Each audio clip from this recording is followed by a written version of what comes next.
बिस्मिल्लाहिर्रहमानिर्रहीम। अस्सलाम वालेकुम दोस्तों आज तफसीर और फज़ाइल बयान किए जा रहे हैं सूरह अल बकरा की आयत नंबर 176 से 182 तक। अल्लाह ताला सूरह अल बकरा की आयत नंबर 176 में फरमाते हैं, ये इसलिए है कि अल्लाह ने किताब को हक के साथ नाज़िल किया, लेकिन जो लोगों ने किताब के बारे में इख्तलाफ किया वो हक से बहुत दूर हो गए। 173 में अल्लाह ताला फरमाता है, नेकी इसमें शामिल नहीं है कि तुम अपने मुंह मशरक या मगरब की तरफ फेर दो। असल नेकी अल्लाह और यौम आखिरत, फरिश्तों की किताबों और इंबिया पर ईमान लाने में है और किसी की कुर्बानी देने में है। माल इसकी मोहब्बत में रिश्तेदारों, यतीमों और मस्कीनों और मुसाफिरों और मदद मांगने वालों को गुलामों की गर्दनें आजाद करने में, नमाज कायम करने और ज़कात अदा करने में सच्ची रास्तबाजी इन लोगों को हासिल होती है जो अपने वादे पर वफा करते हैं। एक बार जब वो वादा कर लेते हैं, वो इन लोगों को जो मुसीबतों और जंग के वक्त हक और बातिल के दरमियान साबित कदम रहते हैं, ऐसे ही सच्चे हैं, ऐसे ही परहेजगार हैं। मशरक या मगरब की तरफ मुंह करने का जिक्र यहां सिर्फ मिसाल के तौर पर किया गया।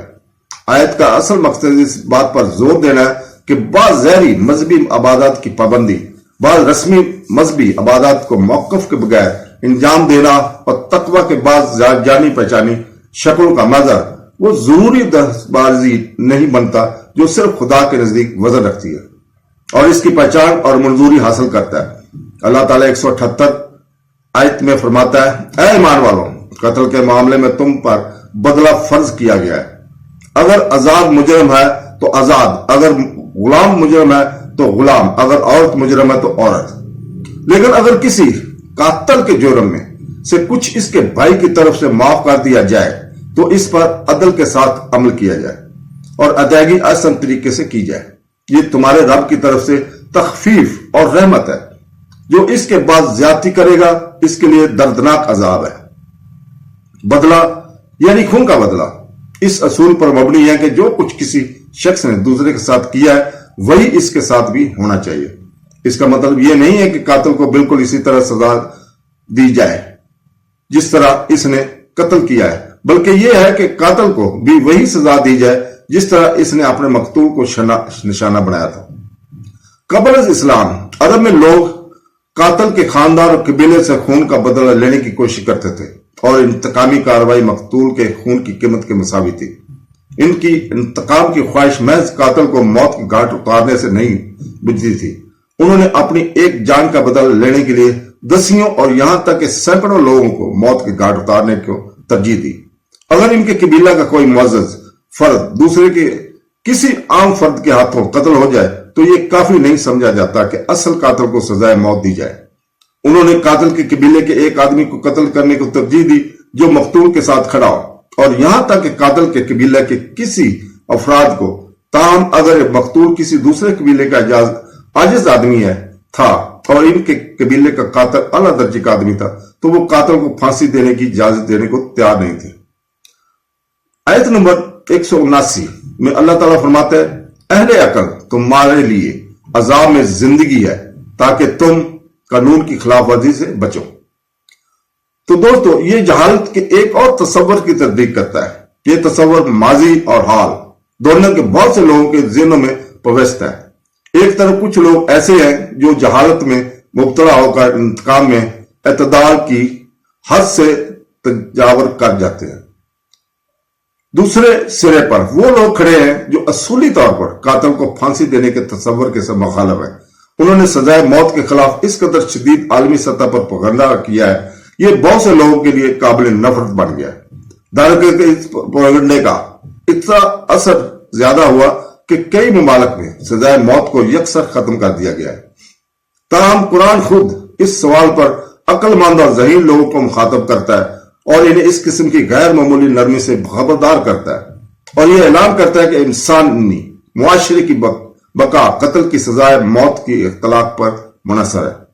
जो मुआशरा इंसानी जिंदगी के तकद्दस को पामाल करने वालों की जिंदगी को नाकाबिल तस्कीर रखता है, वो दर हकीकत संपों को पाल रहा है। एक कातिल की जान बचाना किसी भी बेगुनाह इंसानों की जान को खतरे में डालना है। उन 180 आयत में अल्लाह ताला फरमाता है, हुक्म है कि जब मौत करीब आ जाए तो मैं से जो लोग माल छोड़ जाएं वो वालिदैन रिश्तेदारों के लिए अदल के साथ वसीयत करें। ये परहेजगारों पर फर्ज है। तो दोस्तों, इस हुक्म का तल्लुक इस जमाने से है जब वारसत की तकसीम के लिए कोई असूल वाज़ा नहीं किया गया था। इस तरह हर एक को अपनी जायदाद का वसीयतनामे में तसर्रुफ करने की जरूरत थी ताकि इस बात को यकीनी बनाया जा सके कि खानदान में कोई झगड़ा पैदा ना हो और वरासत का कोई भी जायज दावेदार अपने हक से महरूम ना रहे। बाद में जब अल्लाह ताला ने वरासत की तकसीम के हवाले से क़वानीन को एक मजमुआ नाज़िल फरमाया जिसका जिक्र सूरह नसा आयत नंबर 11 में है, तो नबी करीम सल्लल्लाहु अलैहि वसल्लम ने दो असूलों की वजाहत करते हुए वसीयतनामा और वरासत से मुतल्लिक क़वानीन को मजीद वाज़ा किया। पहला यह कि कोई शख्स अपनी जायदाद के बारे में अपने कानूनी वरासों में से किसी के हक में कोई वसीयत नहीं कर सकता।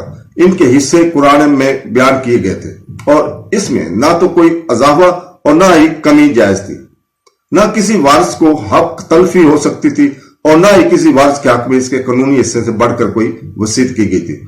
देखिए रवायत वारिस के हक में कोई वसीयत नहीं हो सकती। देखिए अबू दाऊद सफा नंबर 6 181 में अल्लाह ताला फरमाता है, फिर अगर कोई सुनने के बाद वसीयत में रद्दोबदल करे तो ये गुनाह बदलने वालों पर होगा। बेशक अल्लाह सब कुछ सुनने वाला और जानने वाला है।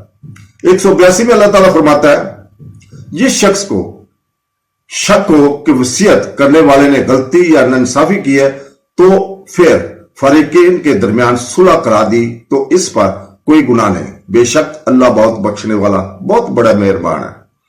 तो दोस्तों, रोजाना सूरह बकरा की तिलावत हमें पर इस शख्स से महफूज रखेगी जो हमें नुकसान पहुंचाना चाहता है।